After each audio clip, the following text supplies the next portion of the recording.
তারা তো হাসিনার মৃত্যুই চায়। ঠিক আছে, করতে পারে কিনা দেখা যায়। সেখানে যে উগ্রবাদীরা কাজকর্ম চালাচ্ছে, তাতে বাংলাদেশ তো আর বাংলাদেশের চরিত্রে থাকছে না, তাই না? ঠিক আছে, ভারতবর্ষ লক্ষ্য রাখছে, আমরাও সবাই লক্ষ্য রাখছি সেখানে কি হচ্ছে না।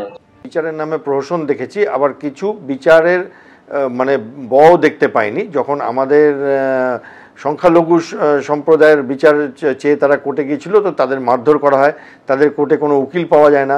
তারপরে আমরা দেখেছি নামি দামি সমস্ত টেররিস্টরা বাংলাদেশের বিচার ব্যবস্থাতে ছাড়া পেয়ে গেল, উলফার চিফের সাজা কমে গেল।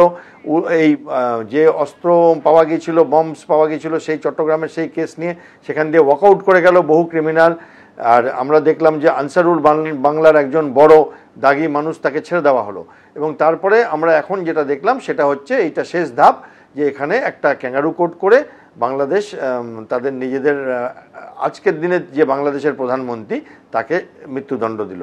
এবং কারা দিচ্ছে? যাদের কোনো বাংলাদেশের লোকাল স্ট্যান্ডার্ড নেই, কোনো ইলেক্টেড গভর্নমেন্ট নেই। এটা তো একটা বলতে পারেন বাংলাদেশে এখন একটা অস্থায়ী সরকার, তারা এই ডিসিশনগুলো নিচ্ছেন নিজেদের রাজনৈতিক অবস্থাটাকে স্টেডি করবার জন্য।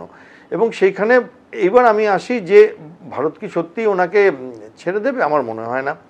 ভারত তো অত ছোট দেশ না যে ওনারা একটা কিছু কাগজ দেখালেন আর ভারত গিয়ে হ্যান্ড ওভার করে দেবে। দ্বিতীয় কথা আমি যেটা বলতে চাই, ভারত কিন্তু বাংলাদেশের ওনাকে ডেকে আনেনি, বাংলাদেশের তরফ থেকে ওনাকে এনে দেওয়া হয়েছিল ওনাদের হেলিকপ্টারে করে। বাংলাদেশের মানুষ এখানে পৌঁছে দিয়ে গিয়েছিলেন, সেইখানে তো তাদেরকে দিয়ে শুরু করা হয় উচিত। সেই সব লোকেরা তো ওখানেই আছে, ওখানকার সেনাপতি আছেন, তো তিনিই তো এসকর্ট করে পাঠিয়েছিলেন ওনাকে, তাকে দিয়ে শুরু করা উচিত যদি বিচারটা করা হোক।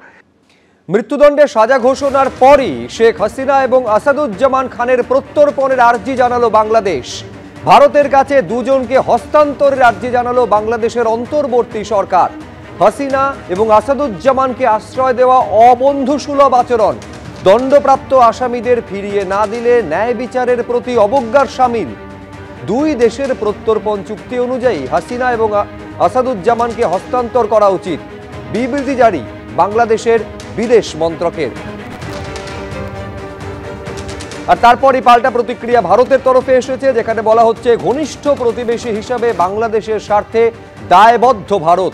ভারত চায় বাংলাদেশের গণতন্ত্র, শান্তি, স্থিতাবস্থা বজায় থাকুক।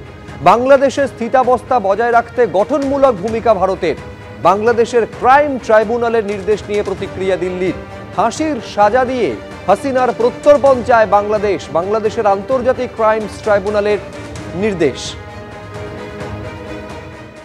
জুলাই গণহত্যা মামলায় ঢাকার আদালতে শেখ হাসিনার ফাঁসির সাজা শোনানো হলো। বাংলাদেশের প্রাক্তন প্রধানমন্ত্রীর সঙ্গে প্রাক্তন স্বরাষ্ট্রমন্ত্রীরও মৃত্যুদণ্ডের নির্দেশ দেওয়া হলো আজ। রাজসাক্ষী হওয়ায় হাসিনা জমানার প্রাক্তন আইজির 5 বছরের কারাদণ্ডের সাজা শোনানো হলো। বাংলাদেশের আন্তর্জাতিক অপরাধ ট্রাইব্যুনালে দুজনের ফাঁসির সাজার নির্দেশ দেওয়া হলো আজ। দেশত্যাগী প্রাক্তন প্রধানমন্ত্রীর সমস্ত সম্পত্তি বাজেয়াপ্ত করার নির্দেশ দেওয়া হয়েছে। মৃত্যুদণ্ডপ্রাপ্ত প্রাক্তন স্বরাষ্ট্রমন্ত্রী আসাদুজ্জামান খান কামালেরও সম্পত্তি বাজেয়াপ্ত করতে হবে, এই নির্দেশ দিয়েছে বাংলাদেশের আদালত। জুলাই গণ অভ্যুত্থানের সময় মানবতা বিরোধী অপরাধের মামলায় এই সাজা শোনানো হলো আজ।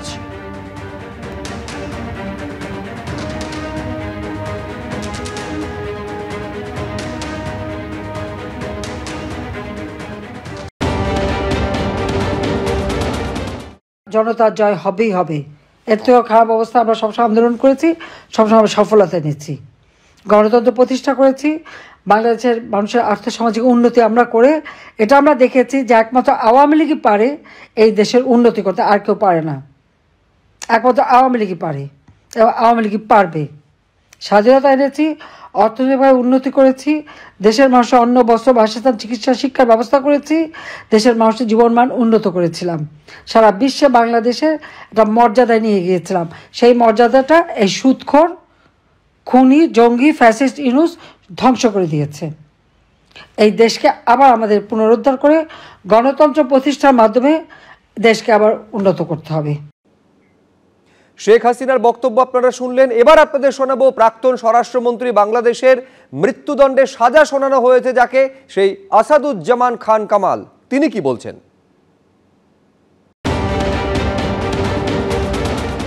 শুনেছি যে মানে ওটাকে ফাঁসির দণ্ড দেয়, সেটা তো দিবেই। এটা তো আমরা জানি। এর জন্যই যাতে করে আমাদের বাংলাদেশে আওয়ামী লীগের নেতারা, আওয়ামী লীগের প্রধানমন্ত্রী আমাদের বঙ্গবন্ধু কন্যা যাতে না যেতে পারেন এবং না ফিরতে পারেন, তারই একটা পাকাপোক্ত বন্দোবস্ত করার জন্যই এটা হয়েছে। এদেশের জনগণ সেটা ভালো করেই বুঝে গিয়েছে, তারা বিক্ষোভ শুরু করেছে।